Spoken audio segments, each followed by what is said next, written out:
Feeling powerless is a dreadful experience many men suffer throughout their lifetime only to survive because they do not have the cards. This simply implies that you possess no authority or position, so the other person would just be willing to pay attention to you or operate according to your instructions. Imagine the possibility of a teacher and a student in this scenario. In this scenario, the teacher has the cards since he is able to compel the students to act in a specific way or put on them the dread of punishment or detention. This is exactly how you define power, of course, and as with anything, you might either abuse it or manage it. Righteously, the aim of learning these laws of power is certainly not to order people around, but instead to understand your own place in society and how to continually improve it. There will be numerous individuals who will go against you for attempting to place yourself in a better situation, but subconsciously everyone would prefer to possess more power than less. At this point, situations take an interesting turn. Simply understanding the laws of power won't assist you, it's how you obtain them that counts. People are prone to making ridiculous mistakes while seeking to get power. Alternatively, you must be sophisticated, cunning, and democratic when acquiring power. As conceited as it might sound, the better you become at handling power, the better man you will become. The reasons many men fail in life are just because they can't even manage power, therefore, their achievement is close to the end. You will observe that supposing they receive any form of work advancement, their values, attitude, and manner of communicating take a quick turn for the worst. It's better to not have been granted power than to be endowed with it and lose it, since you do not even know how to handle it. Here are 8 laws of power, which have been developed by the wisdom and everlasting experience of past and present societies. Number 1. Persuade people to depend on you. People would constantly claim that they dislike politics, but your connection is based on the concepts of politics. This is particularly relevant when it comes to the presence of a boss or students. People prefer to associate themselves with a powerful boss, including doing their bidding to acquire power in the organization. This is a poor technique since if you make a mistake, the powerful boss will just get rid of you and replace you. You are better off associating yourself with a soft boss and thereafter making them rely on you such that they cannot accomplish anything without you. In this manner, you will get the power you seek by putting other people absolutely depending on yourself. You effectively acquire the freedom to govern them as you desire, plus, you never educate your subordinates so that they can succeed without you. Number 2. Defend your reputation at all costs. Reputation is crucial for authority. It is feasible to frighten and win relying just on your reputation. Imagine 2 tennis players. One tennis player is an outstanding player and is highly renowned for being the finest of all occasions. Another tennis player is simply new to the scene. Rising talent. Let's imagine the top player plays against the new player and doesn't play too well, though. Despite his performances, 70% of the people will still believe that the top player played much better. Why? Because he has the legendary card and his reputation outweighs the reputation of the new player. The same holds true for your everyday life. You may improve your power by acquiring a strong reputation among your coworkers. It increases your presence without expending a lot of energy. However, you will be susceptible to abuse if you tarnish your reputation. Develop an unbreakable reputation for yourself and keep a watch out for prospective threats to prevent them before they can arise, particularly when you are just starting off in building your authoritative figure.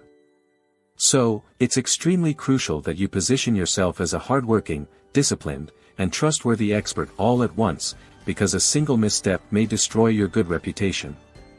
For instance, you might make a fool of yourself on a single night out if you party too much, and condemn your boss for being disrespectful or arriving late or unprepared for an important meeting, which might endanger your reputation and trust. Number 3. Always keep your objectives a secret. Revealing your genuine goal is rarely advantageous. Individuals may disagree with your opinions because your intentions are antithetical to their goals. It could occasionally result in a serious conflict, but remember, you just cannot hide your genuine objectives by isolating yourself from the environment. Instead, speak about your objectives more regularly, but only about the ones you want to achieve. This is certainly relevant if you are surrounded by small-minded people who seek to kill your ambitions at every step. It will be impossible for your opponents to recognize you since you look pleasant and trustworthy. People only concentrate on a single thing at a time, so they can't perceive that the individual they are engaging with is engaged in another tactic. Hiding your goals will help you gain people's trust, but leaving them in the dark will be too late by the time they discover what you're up to. People will be less likely to detect your objectives if you are pleasant and unnoticeable since they trust the expectations. Number 4. Don't appear to be without flaws. It is dangerous to appear superior to other people. The most harmful activity is to appear too flawless. The more you attempt to seem flawless, the more people are going to become interested in you. You end up placing unreasonable expectations and demands for achievement on yourself. In fact, this is the reason companies will frequently ask you this question when you attend a job interview. They may ask what your flaws are. The perfect response is to reveal your weaknesses in unimportant areas. The attention that will descend on you as you acquire authority, the large part of looking without defects, also indicates that you shouldn't receive all of the credit. Alternatively, act in such a way that your coworkers consider your accomplishment as achievable. Keep this in mind. Jealousy gives rise to opponents and drives people into becoming hypocrites. Hence, it is wise to demonstrate weaknesses and reveal your weaknesses. You must state that your successes were simply the result of fortune, or make them appear to be the product of efforts that another person might perform as well. This way, others won't be envious of your achievements. The whole objective of power boils down to just one approach: fewer enemies and more friends throughout. Number 5. Don't commit to anybody. Do not commit yourself to any party or cause. Remain independent, and other people will strive for your attention. You might even pit the opposing sides against one another if you let others think that they control you in any manner. On the contrary, they may put in additional effort to win you over. When you don't commit your emotions, stay remote and obtain the power that is associated with their entire concentration and unfulfilled desire, you do not have to frighten them away or show that you didn't want to commit. Instead, grab people's attention and engage them with the prospect of owning you. One of the major keys to accomplishing this is to maintain a safe distance from unnecessary confrontations. Stay back and watch others while they battle one another. Build a dispute and then obtain influence. In fact, the so-called ruling classes of the world employ this approach all the time. Anytime they choose to advance their goals, they force the world to be diverted into fighting over useless junk while they promote their genuine objective. This is what you consider order out of chaos. Number 6. Don't surround yourself with unhappy and unlucky people. The unlucky people are not victims because they have made you assume they are attempting to bring misfortune onto themselves and other people, even if somebody does not plan to drag you into the mud with them. Their attitude and views are still toxic to you, and the more frequently you are subjected to such individuals, the more probable it is that you will become huge problems if you do not strive to assist them. Defend yourself or dispute with them.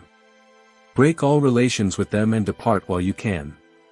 If you do not, you might be putting yourself in enormous danger of becoming entangled in their troubles. Instead, keep decent company that doesn't speak to you from the inside out, and let their wonderful attributes infect you and make you feel great. Number 7. Never ask for mercy or appreciation. Asking for assistance is an art. It demands that you understand other people. Don't confuse your expectations with theirs. The most significant figure also has interests. If you don't engage with them, they will disregard you as sad or a waste of time. When you ask for assistance, no one will listen and help you because of their challenges.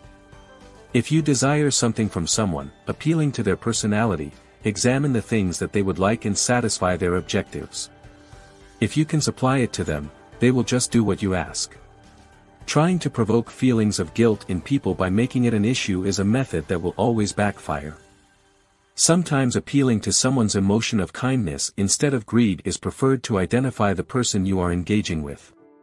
If they don't look kind and solely concerned about themselves, then you need to appeal to their selfishness rather than charity. Number 8. Isolation is harmful. Your ideas are worse than they look. Don't venture into your mind alone. If you've ever been in a developed country where street dogs wander around, consider the differences between the street dogs and the dogs that are kept as pets at home. The dogs reared as pets and in isolation are frequently far more aggressive.